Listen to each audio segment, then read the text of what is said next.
وأتموا الحج والعمرة لله আল্লাহ পাক বলেছেন তোমরা হজ ও উমরা করো একমাত্র আল্লাহর জন্য, আল্লাহ পাকের সন্তুষ্টির জন্য তোমরা হজ উমরা করবে। তাহলে হজ করতে হলে প্রথমত তার নিয়তকে খালেস করতে হবে, পরিশুদ্ধ করতে হবে। নিয়তের মধ্যে কোনো ভেজাল থাকা চাই না। যাদের সামর্থ্য আছে তারা বাইতুল্লাহর হজ করবে, কিন্তু বাংলাদেশের মুসলমান মনে করে যে আমার উপর তো হজ ফরজ হজের ঠিকই, আমার তো ছেলে উপযুক্ত, মেয়ে উপযুক্ত, তাদেরকে বিয়ে শাদী দিয়ে তাহলে আমি হজ করব। এটা মানুষের ভুল ধারণা। আপনার ছেলে উপযুক্ত, মেয়ে উপযুক্ত, সাংসারিক আরো বিভিন্ন কাজ থাকে, যেমন ভাবে আপনি নামাজ আদায় করতে পারতেছেন, করেন না? এটার মধ্যে তো বাধা হয়ে দাঁড়ায় না, দাঁড়ায় না। নামাজ আদায় করতেছেন, রোজা রাখতেছেন, আরো বিভিন্ন ভাবে সাংসারিক কাজকর্ম করতেছেন,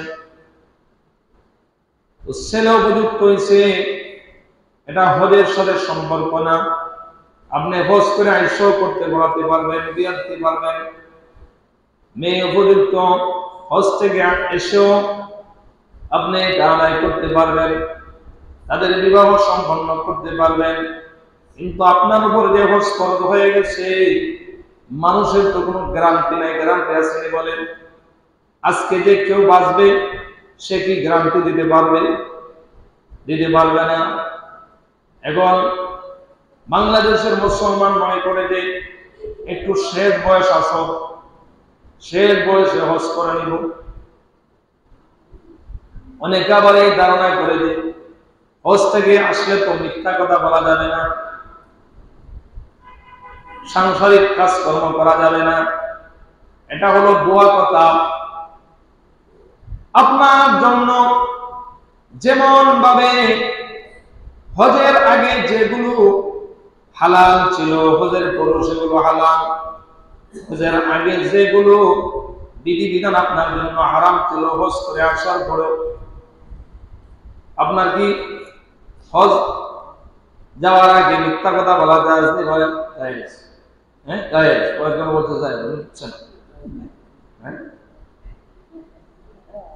মিথ্যা কথা বলা আগেও হারাম, পরেও হারাম। সাংসারিক যত কাজ আছে আপনি হজ করে সব কৃষি কাজ করতে পারবেন, আপনি বাজারে খরচ করতে পারবেন, অসুবিধা নাই। হালাল যতগুলো উপায় আছে আপনি করতে পারবেন, হজ করে সব পারবেন, এটা কোনো প্রতিবন্ধকতা নাই। কিন্তু বাংলাদেশের সর্বনা মুসলমান মনে করে যে আমি একটু শেষ বয়স হয়ে যাই, কিন্তু অনেক মানুষ আছে শেষ বয়স অপেক্ষা করতে করতে সে কবরে চলে যায়। আচ্ছা,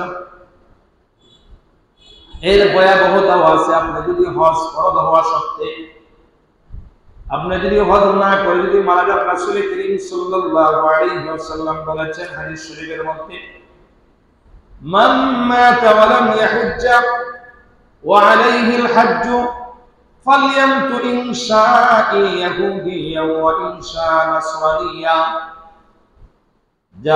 যে ব্যক্তির উপর হজ ফরজ হয়েছে সে যদি ফরজ হওয়া সত্ত্বেও হজ না করে যদি সে মারা যায়, নবী বলেন সে ইহুদি হয়ে মারা যাক, নাসারা হয়ে মারা যাক, সেটা আমার দেখার বিষয় না।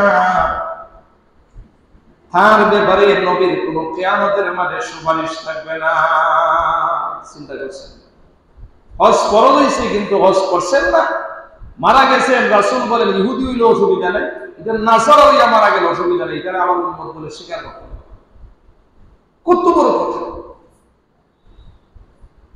কিন্তু মানুষ তো মনে করে আমি তো নামাজ পড়তেছি, রোজা রাখতেছি, কিন্তু যে ব্যক্তি ধনী ব্যক্তি, যে ব্যক্তির সামর্থ্য আছে, এই ব্যক্তি হজ করা তার জন্য জীবনে একটা ফরজ। যদি সে হেলায় হেলায় যদি সময় থাকতে হজ না করে এর ভিতরে সে মারা যায়, রাসূলের ঘোষণা হলো, নবী করিম সাল্লাল্লাহু আলাইহি ওয়াসাল্লামের ঘোষণা হলো, আরে কিয়ামতের মাঠে উম্মত বলে পরিচয় দিবেন না, এটা ইহুদি হইলে অসুবিধা নাই, নাসারা হইলে অসুবিধা নাই। বুঝতে পারছেন তো? যাদের উপর যখন হজ ফরজ হয়ে যায় সে হজ করে না। আর সম্পদের তো কোনো গ্যারান্টি আসেনি বলেন তো? আজকে আপনার সম্পদ আছে, 6 মাস পরে নাও থাকতে পারে, 2 বছর পরে নাও থাকতে পারে, বিভিন্ন বিপদ আসে, বিভিন্ন মুসিবত আসে। এখন এক লোক সে 20 লক্ষ টাকার মালিক, 10 লক্ষ টাকার মালিক, কিন্তু 1 বছর পরে নাও থাকতে পারে। এমন তার মধ্যে এমন অসুবিধা আসবে, দেখা দিবে, দেখা শেষ পর্যন্ত তার কাছে টাকাই থাকে।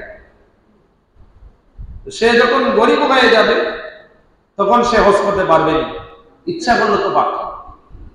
কারণ যখন তার মাল ছিল, সম্পদ ছিল, তখন যদি সে হজ করা নিত তাহলে হজ করেছে। আর মানুষ মনে হয় হজ আর উমরা করলে মনে হয় সম্পদ কমে যাবে। এটা বাংলাদেশের কিছু মুসলমানের ধারণা। আল্লাহ রাসূল কি বলে? নবী করিম সাল্লাল্লাহু আলাইহি ওয়াসাল্লাম বলেছেন, তাবিউ বাইনাল হজ্জ ওয়াল উমরাতি ফাইন্নাহুমা ইয়ানফিয়াল ফাকরি ওয়াদ দুনুব। নবী করিম সাল্লাল্লাহু আলাইহি ওয়াসাল্লাম বলেছেন, তোমরা হজ উমরা একের পর এক করতে থাকো, এই হজ উমরার দ্বারা তোমাদের অভাবও দূর হবে, তোমাদের দরিদ্রতাও দূর হবে, আবার তোমাদের গুনাহ মাফ হবে। সুবহানাল্লাহ। মানুষ মনে করে হজ করলে মনে হয় 6 লক্ষ টাকা চলে যাবে। আল্লাহ রাসূল বলেন, হজ উমরা করো, যারা সামর্থ্য আছে করো, এই হজ উমরার দ্বারা তোমার অভাবও দূর হইব, তোমাদের গুনাহ মাফের ব্যবস্থা হবে। সুবহানাল্লাহ। অনেক মানুষের টাকা আছে ব্যাংকের মধ্যে, 10 লাখ 15 লাখ, আবার জমিও আছে, কিন্তু এরপর হজ করে না কেন? সম্পদ কমে যাবে, আমি যদি মারা যাই আমার বাচ্চারা কি খাবে? আরে বাচ্চার চিন্তা তো আপনার পরে, ছেলে সন্তান আপনার কাছে এখন ঠেকা আছে, হজ করে দিলেন, জমি জামা তো পরে বাচ্চারা নিবে না? অনেক মানুষের আছে 5 কের 6 কের জমি আছে না, তার উপর হজ ফরজ না। এখন আমার কাছে তো ক্যাশ টাকা নেই, তোমার কাছে ক্যাশ টাকা হয়েছে নাকি? তোমার কাছে জমি আছে, দামি 1 কের জমি থাকলো তো তোমার দামি জায়গা হয়, 70, 50 হাজার 1 লক্ষ টাকা বিক্রি হয় না? 30% যদি আপনাদের 1 কের হয়, তাহলে তার যার 1 লক্ষ বা 50,000 টাকা শুধু দামি জায়গা আছে, তার উপরে হজ ফরজ না বিক্রি করলে 200 টাকা বিক্রি করে 1 লক্ষ টাকা হইলে তুমি 6 টাকা বিক্রি করলে তুমি যেতে পারো। এটা আসলে একটা বাহানা। যাদের সম্পদ আছে কিছু জমি বিক্রি করে চলে যায়, হ্যাঁ সম্পদ দিছে আল্লাহ, আল্লাহর ঘর জিয়ারত করবেন, তওয়াফ করবেন, কালো বাইতুল্লাহ, কালো ঘর যদি না দেখেন আর দেখবেন, নবীদের রওজা, সবুজ গম্বুজ যদি না দেখেন, তার আপনার চোখ দেখলো কি? হ্যাঁ, রাসূলকে দেখছেন না, রাসূলের রওজা দেখতে মন চায় না? যারা সামর্থ্য আছে আপনারা পাক্কা ইবাদত করতে ইচ্ছা করে।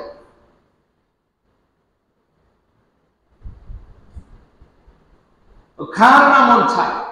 কিছু মানুষ আছে আবার দেখবেন থাইল্যান্ড যায়, বিভিন্ন দেশ, সিঙ্গাপুর যায়, ভ্রমণ করে। বাংলাদেশের মুসলমানের অবস্থা বলতেছে, বিভিন্ন রাষ্ট্রকে সব কি করে সফর করে, ভ্রমণ করে, কিন্তু হজ ফরজ এইটা বোঝেন। হজে যে যাইব সবচেয়ে গুরুত্বপূর্ণ জায়গা, সেখানে যায় না, অন্য বিভিন্ন রাষ্ট্রে ঘুরতে গিয়ে সে সময় থাকে। এজন্য হজ যাদের উপর ফরজ হয়েছে, যদি সে হজ না করে মারা যায়, রাসূল বলছেন উম্মত বলে স্বীকার করবেন না, এই ইহুদি মারা গেলে অসুবিধা। যাদের উপর যখনই হজ ফরজ হয়ে যায়, বাইতুল্লাহ যাওয়া আসার খরচ থাকে, সে কি করত? হজ করে। তো যে ব্যক্তি হজ করবে, হজের ফরজ হলো 3টি। হজের ফরজ কয়টি বলেন? 3টি। আর মনে মনে আশা রাখেন, যাদের সামর্থ্য হয়েছে, আল্লাহ তো দিতে পারে না, আল্লাহ দিতে কতক্ষণে, কয়েক বছর 5 বছর 10 বছর আগে যে লোকের যে পরিমাণ অভাব ছিল, এখন ওই লোকের দিকে তাকায় এখন তো আপনি ধনী হয়েছেন অনেক মানুষ, এখন তো সে কোটি টাকার মালিক হয়ে গেছে। তা আল্লাহ দিলে কতক্ষণ লাগে? ইচ্ছা করেন সবাই, আল্লাহ তুমি আমাদের সবাইকে তোমার ঘর বাইতুল্লাহ তোমার হাবিবের রোজা দেখার তৌফিক দাও, সকল বলেন আমিন। ইচ্ছা রাখবে, ইচ্ছা করলে উপায়। বাংলাদেশের মধ্যে এমনও লোক আছে রিক্সা চালায় হজ করছে, বিভিন্ন ডিস্ট্রিক্টে এরকম লোক আছে রিক্সা চালাইয়া 200-100 ইউরো জমাইতে দেখা যায় 15 বছর 10 বছর পরে হজের হয়ে গেছে। ইচ্ছা থাকছে।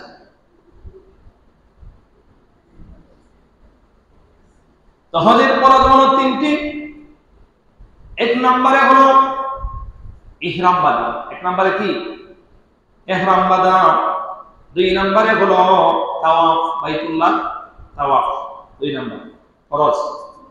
3 নম্বরে হলো উকুফে আরাফা। তো ইহরাম কখন বাঁধবো? যে সে ইচ্ছা করছে সে হজ করবে। এখন আরেকটা সিস্টেম আছে হজ বর্তমানে, আগে নিবন্ধন করতে হয়। আগে তো এক সময় আছে, আজ থেকে প্রায় 5-7 বছর আগে, 10 বছর আগে যে কোনো বছর আপনি ইচ্ছা করে যেতে পারছেন, পারা যেত। এখন আপনি 2 বছর 1 বছর আগে কি করতে হবে? নিবন্ধন যাবেন, নিবন্ধন করতে হবে, পাসপোর্ট এগুলা জমা দিতে হবে। একটা ফি আছে সরকারি খাতের মধ্যে জমা দিতে হবে। এর 2 বছর পরে আপনি হজের মধ্যে যেতে পারবেন। এটা হলো সরকারিভাবে সিস্টেম করা হচ্ছে। আপনি ইচ্ছা করলেই যে এখন দিবস হজ করতে পারবেন, আগামীতে হজ পাবেন, আপনি সিস্টেম মতো আগে করবেন। তো আপনি আমার নিবন্ধন করছেন, ইচ্ছা করছেন যে আমি আগামীতে বা পরের বছর হজ করবো, নিবন্ধন করা লাগছেন। যে বছর আপনি হজ করবেন এই বছর আপনি কি করবেন না, এই বছর ইহরাম বাঁধার আগে যে হজ করছে, হজ করার ইচ্ছা করছে, এই হজের আগে আপনি মিথ্যা কথা তো বলাও যাবে না, মানে আপনার স্ত্রীর সাথে সহবাস বা এরকম রসিকতাও বলা যাবে না। আমোদ ফুর্তির বিভিন্ন কথা আছে না, যেগুলো ইঙ্গিত বহন করে, এগুলো কথা বলা যাবে না। হজের যারা যে হাজি হজ করবেন তার জন্য এই 2-3 মাসে এগুলা কাজ করা যাবে না, এগুলা থেকে সে বিরত থাকতে হবে। ঝগড়ার মধ্যে লিপ্ত হতে পারবে না, মারামারি কোনাকুনি, মানুষের সাথে কথাবার্তা বাগবিতণ্ডা উচ্চ স্বরে, এগুলোর মধ্যে ওই হাজি সাহেব লিপ্ত হতে পারবে। তো ইহরাম বাঁধার সিস্টেম হলো আমাদের যে বাংলাদেশের মুসলমানদের জন্য, এটা প্রত্যেক দেশের জন্য রাসূল করিম সাল্লাল্লাহু আলাইহি ওয়াসাল্লাম বিভিন্ন একটা সীমানা দিয়েছেন, এরিয়া দিয়েছেন। আমাদের ইহরাম কোথায় থেকে বাঁধতে হবে বাংলাদেশে? সেটা হলো ইয়ালামলাম, একটা পাহাড় আছে। আপনি ইহরাম বাঁধা ছাড়া মিকাত অতিক্রম করতে পারবেন না। এর আগে আপনাকে ইহরাম বাঁধতে হবে। ইয়ালামলাম পাহাড় আপনি যখন, এখন তো আগে তো মানুষ অনেক সময় জাহাজে হজ করত, হেঁটেও গেছে অনেক মানুষ, এরপরে জাহাজে গেছে, এখন তো প্লেনে যায় মানুষ, পুরো জাহাজে যায়। তো ইয়ালামলাম পাহাড় আপনি ধারণা করতে পারবেন না কোথায় আছে, প্লেনে গেলে এটা অনুমান করা যাবে না। তো এই জন্য আপনি বাড়ি থেকে ইহরাম বাঁধতে পারেন যাওয়ার আগে, আবার এয়ারপোর্টে যাইও বিমানে ওঠার আগেও ইহরাম বাঁধতে পারেন। ইহরাম বাঁধার আগে আপনাকে গোসল করে নিতে হবে। কি করতে হবে? গোসল যদি নাও করতে পারেন অবশ্যই ওযু করতে হবে। কি করতে হবে? ওযু করে নিতে হবে। ওযু করার পরে আপনি সেলাই ছাড়া কাপড়, সেলাই ছাড়া, সেলাইয়ের রং ছাড়া কাপড়, দেখছেন না হাজিরা যে পরে সাদা কাপড় সেলাই আছে নি, জামা কাপড় যে উল্টো পরে না, সেলাই ছাড়া এবং রং ছাড়া, রঙিন কাপড় পরে নেই, দেখছেন না রং সাদা, সেলাই বিহীন এবং রং ছাড়া কাপড় পরে সে কি করলো, ইহরামে নিয়ত করতে হবে, নিয়ত করলো 2 রাকাত নামাজ পড়বে, এরপরে কি করবে 2 রাকাত নামাজ পড়ে আল্লাহর কাছে মুনাজাত করবে, এরপরে সে নিয়ত করার পরে তালবিয়া পাঠ করবে, লব্বাইক আল্লাহুম্মা লব্বাইক লব্বাইক লা শারীকা লাক লব্বাইক ইন্নাল হামদা ওয়ান নি'মাতা লাক ওয়াল মুলক লা শারীকা লাক। অনেক হাজিরা আছে, লেখাপড়া অনেকের থাকেনি, বলেন তো, আগে শিখে নেন। অথচ তালবিয়া এটা আপনার সকলে শিখবে, কখন কার কোন সময় যাওয়ার ডাক আসে বলা যায়নি, আল্লাহ তো কবুলও করে নিতে পারে, হজের জন্য তো কবুল করতে পারে না। দেখবেন হঠাৎ করে আপনি কয়েক বছর হয়তো আপনার টাকা পয়সা চলে আসবে, তো এটা হজের যে তালবিয়া, তালবিয়াটা শেখা জরুরি সবার জন্য। এখন আগামীকালকে ইহরাম বাঁধবে, তো সে এখন উপস্থিতটা শিখতে পারবে না, বলেন তো। আচ্ছা আপনাদেরকে আমি বলি, কেউ মনে করেন এসএসসি পরীক্ষা দিতে গেছে, এবং লেখা যদি পরীক্ষার দিন শিখে বা আগের দিন শিখে, সে পাস করবে না পরীক্ষা, পাস করবে, লেখার আগে শেখা লাগে। ঠিক তেমনি ভাবে তালবিয়াও হজের আগে শিখতে হবে, মুখস্থ করে নিতে হবে। লব্বাইক আল্লাহুম্মা লব্বাইক, আমি হাজির, হে আল্লাহ আমি হাজির। আল্লাহর ঘরের সামনে গিয়েছেন, উপস্থিত হয়েছেন, হাজির হয়েছেন। লব্বাইক লা শারীকা লাক লব্বাইক, আমি হাজির, আপনার কোনো শরীক নাই। আল্লাহর শরীক আছে? আপনার কোনো শরীক নাই, আমি হাজির। ইন্নাল হামদা ওয়াল নি'মাতা, নিশ্চয় সকল প্রশংসা ও নিয়ামত আপনার। সকল প্রশংসা নিয়ামত কার? আল্লাহ। নিয়ামতের শুকরিয়া আদায় করবেন। ইন্নাল হামদা ওয়াল নি'মাতা, নিশ্চয় সকল প্রশংসা ও নিয়ামত আপনার। লাকা ওয়াল মুলক, এবং সকল সাম্রাজ্য আপনার। সবকিছুর মালিক কে? আসমান জমিন যা কিছু আছে সবকিছুর মালিক কে? আল্লাহ। লা শারীকা লাক, আপনার কোনো শরীক নাই, আপনার কোনো অংশীদার নাই। যখন হাজিরা হাজির সামরা যখন ওই তালবিয়া যখন পাঠ করে হজের সময় দেয়া, যখন ওই তালবিয়া পাঠ করে লব্বাইক আল্লাহুম্মা লব্বাইক লব্বাইক লা শারীকা লাক লব্বাইক ইন্নাল হামদা ওয়ান নি'মাতা লাকা ওয়াল মুলক লা শারীকা লাক, নবী বলেন ওই হাজী সাহেবগণের সাথে সাথে আসমান জমিনের এই জমিনের যত গাছ আছে, ধুলাবালি আছে, পাথর আছে, সব কিছু উদ্ভিদ পর্যন্ত তাদের সঙ্গে তালবিয়া পাঠ করতে লাগে। সুবহানাল্লাহ। আমরা যদিও মনে করি জড় পদার্থ মনে কথা কইতে পারে না, ওরা ওদের ভাষায় আল্লাহর প্রশংসা করে, আল্লাহর শুকরিয়া আদায় করে। সুবহানাল্লাহ। প্রত্যেক প্রাণী, পৃথিবীতে যত মখলুকাত আছে সবকিছুই আল্লাহর তাসবিহ তালিল করে। কোরআনে কারীমের এক আয়াত প্রমাণ। আমরা তো মনে করি আমরা মানুষই শুধু আল্লাহ, ফেরেশতা আল্লাহর তাসবিহ তালিলের মধ্যে তো যখন হাদিস শব্দগুলি তালবিয়া পাঠ করে ফেরেশতাগণ হাদিস শব্দের সাথে সাথে তালবিয়া পাঠ করতে থাকে। আমার সাথে আপনারা করেন, বলেন লব্বাইক আল্লাহুম্মা লব্বাইক, পড়েন লব্বাইক আল্লাহুম্মা লব্বাইক লব্বাইক লা শারীকা লাক লব্বাইক ইন্নাল হামদা ওয়ান নি'মাতা লাকা ওয়াল মুলক লা শারীকা লাক। মন চায় না হজের মধ্যে যেতে? আমার তো মন চায়। দোয়া করি আল্লাহ যেন কবুল করে। সকল বলেন আমিন। সকলেই ইরাদা করবেন আল্লাহ তুমি তৌফিক দিও।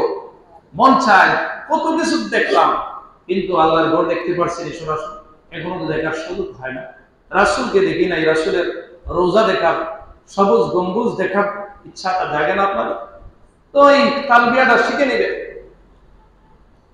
লব্বাইক আল্লাহুম্মা লব্বাইক লব্বাইক লা শারীকা লাক লব্বাইক ইন্নাল হামদা ওয়ান নি'মাতা লাক ওয়াল মুলক লা শারীকা লাক। আল্লাহর ঘরের সামনে যায় হাজির দিবেন, আল্লাহ আমি উপস্থিত, আমি উপস্থিত, হে আল্লাহ আমি উপস্থিত, আমি হাজির তোমার ঘরের সামনে। লব্বাইক লা শারীকা লাক লব্বাইক, আমি হাজির, তোমার কোনো শরীক নাই, আমি হাজির। ইন্নাল হামদা ওয়ান নি'মাতা, সকল নিশ্চয় সকল প্রশংসা এবং নিয়ামত তোমারই, কার?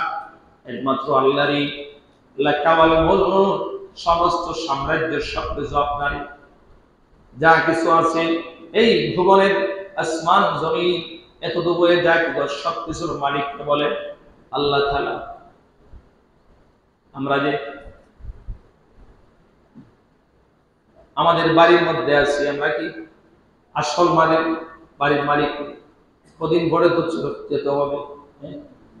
আসল বাড়ির মালিক তখন হতাম যদি আমাদের চিরস্থায়ী টাকা হইতো, কিন্তু চিরস্থায়ী ঠিকানা হলো আমাদের মুসলমানদের জন্য না পরকাল আখিরাত কোন স্থায়ী আল্লাহ পরীক্ষার জন্য পাঠাইছেন। পরীক্ষা দিয়া এটা মুসাফির যেভাবে চলাফেরা করে মুমিনের চলাফেরা এরকম করা উচিত।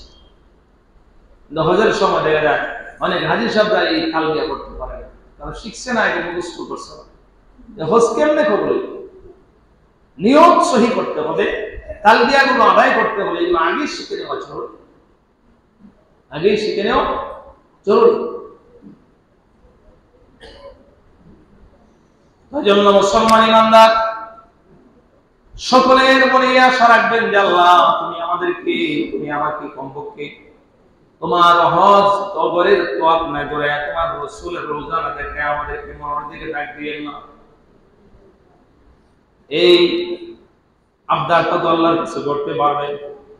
যদি আল্লাহ আপনার ডাক কবুল করে নেয় তাহলে মরণের আগে হলে আপনি একবার হজ করতে পারবেন, হজ করতে পারবেন। তাই জন্য মুসলমান ইমানদার এবার আসি আমরা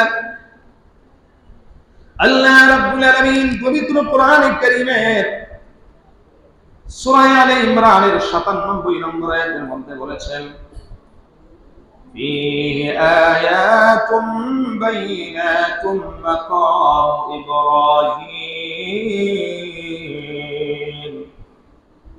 এতে রয়েছে মাকামে ইব্রাহিমের মতো প্রকৃষ্ট নিদর্শন। মাকামে ইব্রাহিম যারা হজ করতে গেছেন তারা সেখানে যায় ২ রাকাত নামাজ পড়ে। আল্লাহর পয়গম্বর হযরত ইব্রাহিম আলাইহিস সালাম যেই পাথরের মধ্যে দাঁড়ায়া আল্লাহর ঘর বাইতুল্লাহ নির্মাণ করেছিলেন, গত সপ্তাহে মনে হয় কথাটা বলা হয় নাই, কাবা শরীফের সৃষ্টির ইতিহাস আলোচনা করেছিলাম যে যারা রাজমিস্ত্রি করেন, যারা ঘর নির্মাণ করেন, আপনারা যে ঘরের কাজ করেন হাত দিয়া যতটুকু লাগাল পাওয়া যায় ততটুকু আপনারা হাত দিয়া কাজ করেন। এরপরে কি করেন? মাছা বাঁধেন না, বাড়া বাঁধেন। কেউ কয় মাছা, কেউ কয় বাড়া। উপরে উঠতে গেলে মাছা বাঁধতে হবে। ইব্রাহিম পয়গম্বর আল্লাহর দরবারে বলেন আল্লাহ আমি তো আমার হাত দিয়া যতটুকু পর্যন্ত লাগাল পাইছি আমি আপনার ঘরের কাজ করছি, এখন আমি বাঁশ পাইব কোথায়? এখন তো বাঁশের দরকার, দাঁড় দরকার আছে, কোরআনের দরকার আছে, বাঁশ কাটতে হইব, এখন কেমনে? আল্লাহ রাব্বুল আলামিন আল্লাহ পয়গম্বর হযরত ইব্রাহিম আলাইহিস সালামকে বললেন পয়গম্বর আপনি আমার ঘর নির্মাণ করবেন, আপনার বাঁশের দরকার নাই, বাড়ারও দরকার নাই, মাছারও দরকার নাই। আপনি যেই পাথর, একটা পাথর আছে এই পাথরের মধ্যে দাঁড়ায় যান, এই পাথরের মধ্যে দাঁড়িয়ে আপনি কাজ করতে শুরু করেন, আপনাকে আমি ওই পাথরটা আপনার জন্য অটলিক বানায় দিলাম। সুবহানাল্লাহ। যখন যেই পরিমাণ আপনার প্রয়োজন হবে এই পাথরটা উঁচুভাবে উঠতে থাকবে, যখন আপনি নিচে নামবেন উঁচুভাবে সে আবার নিচে নেমে যাবে। সুবহানাল্লাহ। ওই পাথরের মধ্যে, ওই পাথরটার নামই হলো মাকামে ইব্রাহিম। ইব্রাহিম আলাইহিস সালাম ওই পাথরের মধ্যে দাঁড়ায় আল্লাহর ঘরের কাজ সম্পন্ন করেছিলেন। ওই পাথরটা এই কাবা শরীফের পাশে এক সাইডে রাখা আছে, যার নাম হলো মাকামে ইব্রাহিম। যারা হাজী সাবরা যান সেখানে যায় 2 রাকাত নামাজ আদায় করেন, 2 রাকাত নামাজ। আর ওই কাবা শরীফের মধ্যে ওই কাবা শরীফ যে নির্মাণ করেছিলেন, ওই যে মাকামে ইব্রাহিমের যে পাথরটা, ওই পাথরটাতে দাঁড়ায় ইব্রাহিম আলাইহিস সালাম নির্মাণ করেছিলেন বাইতুল্লাহ। ওই পাথরের মধ্যে ইব্রাহিম আলাইহিস সালামের পায়ের চিহ্ন এখন পর্যন্ত আছে। সুবহানাল্লাহ। এই সাধনাটা আল্লাহ কেমন কবুল করছেন। আল্লাহর ঘরের কাজ শেষ হয়ে গেছে। গত সপ্তাহে বলেছিলাম তিনি আমার দরবারে দোয়া করেছিলেন, আল্লাহ আপনারা দোয়া কবুল করেছিলেন। একজন পয়গম্বর এবং রাসূল বানায়া দিলেন শেষ নবীকে, যার নাম হলো হাবিবুল্লাহ, আল্লাহর হাবিব, আল্লাহর বন্ধু। দোয়া করছিলেন কে? খলিলুল্লাহ। দোয়া করছেন কে? খলিলুল্লাহ। আর এই দোয়ার মধ্যে সুপারিশ করছেন কে? আমিন লাগাইছেন হলো জবিহুল্লাহ ইসমাঈল আলাইহিস সালাম। আর দিছেন আল্লাহ তাআলা হাবিবুল্লাহ। সুবহানাল্লাহ। আমরা যে শেষ নবীর উম্মত, আমরা আল্লাহর হাবিবুল্লাহর উম্মত। এজন্য মুসলমান ইমানদার আল্লাহর পয়গম্বর ইব্রাহিম আলাইহিস সালাম দোয়া শেষে আল্লাহ রাব্বুল আলামিন বললেন, ইব্রাহিম আমার ঘরের কাজ তো সম্পন্ন করেছো, দোয়া করেছো, আমি কবুল করে নিয়েছি। এবার মানুষদেরকে আপনি হজের আহ্বানটা জানায়া দেন। ইব্রাহিম আলাইহিস সালাম আল্লাহ তাআলাকে বললেন, ও মালিক, আমি এখান থেকে আহ্বান করলে কি সারা পৃথিবীর মানুষ শুনবেনি? আল্লাহ তাআলা বললেন, ও পয়গম্বর ইব্রাহিম, আপনার কাজ হলো প্রচার করে দেওয়া, আহ্বান করা, আর আমি আল্লাহর দায়িত্ব হলো মানুষের কানে কানে পৌঁছাইয়া দেওয়া। এক বর্ণনার মধ্যে আছে আল্লাহ তাআলা বললেন, আপনি যে পাথরের মধ্যে দাঁড়ায়া বাইতুল্লাহ বানাইছেন, ওই পাথরের মধ্যে আপনি উঠে যান। হযরত ইব্রাহিম আলাইহিস সালাম ওই পাথরের মধ্যে তিনি উঠলেন। পাথরটা উঁচুভাবে পাহাড়ের সমান হয়ে গেল, উচ্চতা। সুবহানাল্লাহ। তখন ইব্রাহিম আলাইহিস সালাম আওয়াজ দিলেন। আল্লাহ তাআলা পবিত্র কোরআনে কারীমের সূরা হজর আয়াতের মধ্যে বলেন, وَأَذِّنْ فِي النَّاسِ بِالْحَجِّ يَأْتُوكَ رِجَالًا وَعَلَى كُلِّ ضَامِرٍ يَأْتِينَ مِنْ كُلِّ فَجٍّ عَمِيقٍ। আল্লাহ তাআলা বললেন, পয়গম্বর ইব্রাহিম, আপনি মানুষের মধ্যে হজের জন্য আহ্বান প্রচার করুন। আপনি প্রচার করে দেন, ইয়াতুকা রিজালান ওয়া আলা কুল্লি দামিরি ইয়াতিনা মিন কুল্লি ফাজ্জিন আমিক। তারা তোমার কাছে পায়ে হেঁটে আসবে, অথবা সর্বপ্রকার কৃষকায় উটের পিঠে ছোয়াল হয়ে দূর দূরান্ত থেকে তারা আপনার কাছে বাইতুল্লাহতে আসবে। সুবহানাল্লাহ। হযরত ইব্রাহিম আলাইহিস সালাম মাকামে ইব্রাহিমের মধ্যে উঠে পাথরের মধ্যে দাঁড়ায়া তিনি আওয়াজ দিলেন, কিয়ামত পর্যন্ত যারা বাইতুল্লাহ জিয়ারত করবে, হজ করবে, ওই সমস্ত মানুষের কানে কানের মধ্যে আল্লাহ তাআলা পৌঁছাইয়া দিয়েছেন। যদিও তার জন্ম হয়নি, তখন যাদের জন্ম হয় নাই, সে রূহের জগতে ছিল, আল্লাহ তাআলা ওই ইব্রাহিম আলাইহিস সালামের আওয়াজটা যাদের কানে কানের মধ্যে পৌঁছায়া দিয়েছেন, কিয়ামত পর্যন্ত ওই সমস্ত মুমিন মুসলমানরা তারা কিয়ামত পর্যন্ত তারা বাইতুল্লাহ হজ করবে। সুবহানাল্লাহ। কথাটাই তিনি পৌঁছাইয়া দিয়েছিলেন। আরেক বর্ণনায় আছে হযরত ইব্রাহিম আলাইহিস সালাম সাফা নামক পাহাড়ের মধ্যে উঠে তিনি আওয়াজ দিয়েছিলেন। আরেক বর্ণনায় আছে তিনি আবু কুবাইস নামক পাহাড়ের মধ্যে উঠে তিনি আওয়াজ দিয়েছিলেন। যারাই কিয়ামত পর্যন্ত বাইতুল্লাহর জিয়ারত করবে তারা এই আওয়াজটা তাদের কানের মধ্যে আল্লাহ তাআলা পৌঁছায় দেন। সুবহানাল্লাহ। তো জানা নাই কে হজ করবে। আমরা যারা এখনো হজ করি নাই, আমরা আল্লাহর কাছে দোয়া করতেছি, আল্লাহর কাছে আমরা দোয়া করব, মালিক তুমি আমাদেরকে তোমার ঘরের জন্য কবুল করে নাও, তোমার নবীর রওজা দেখার সুযোগ করে দাও। আল্লাহর কাছে দোয়া করবেন। আর যাদের সামর্থ্য হয়ে গেছে আপনারা আর বিলম্ব করবেন না, আপনারা চিন্তা করবেন আগামীতে বা পরের বছরে নিবন্ধন করলে হজের মধ্যে যাওয়া যায়।